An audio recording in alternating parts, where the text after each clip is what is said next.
Hi, Lynn. Hello again. How are We're you? back. Well, in case our audience didn't know, we make our living helping people buy real estate and sell real estate. Yes, we do, and we have for many years. Yes. And when people buy real estate, when they ask about closing costs and what it's going to cost them, we refer them usually to a mortgage lender. Right? But for sellers, that equation's a lot easier. Yes. Okay. So let's talk about what does a seller have to pay out of their proceeds? Okay. Well, we deserve to get paid, right? I think so. I do too. So there's a commission.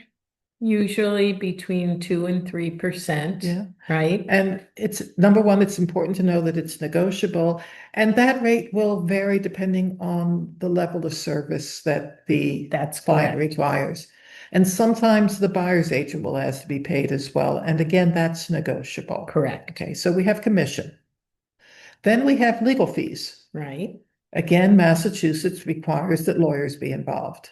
Maybe that's because there's so many lawyers in the state Maybe. house. We're one of only 2 states in the union that works this way. Okay. But But- their fees are nominal No, I comparatively. think the last time we had it was less than $2,000. So Maybe plus or minus 2,000 is something you can anticipate.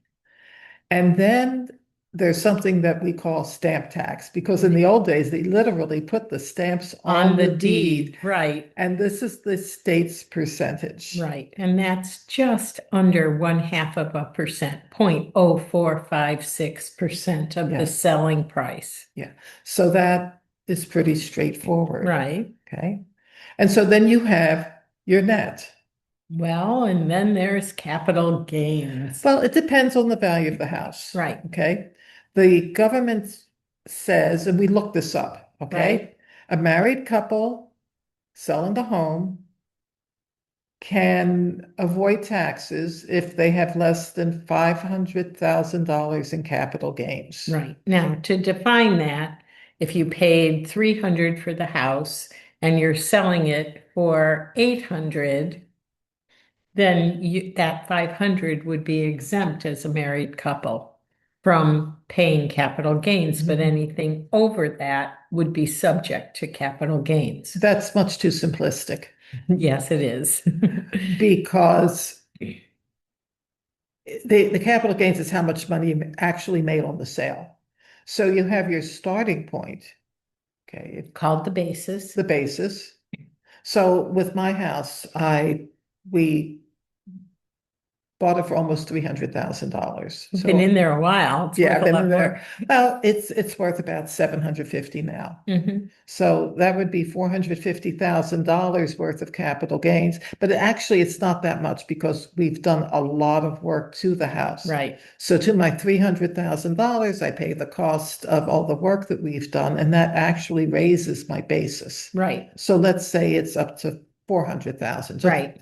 It's probably more than that, but we'll say 400,000. If I sell it for 750,000, my capital gains is $350,000. And as a married couple, we don't have to do Right. anything. If you were single, Part of that would be taxable. because the limit for the deduction is Is $250,000. Now, are you an accountant? No, Neither am I. nor am I an attorney, and guess what? I don't want to be either one. So while we are talking about general guidelines, don't take it as gospel. Talk to your attorneys, talk to your accountant. And your financial advisor and figure out the best thing to do. Exactly.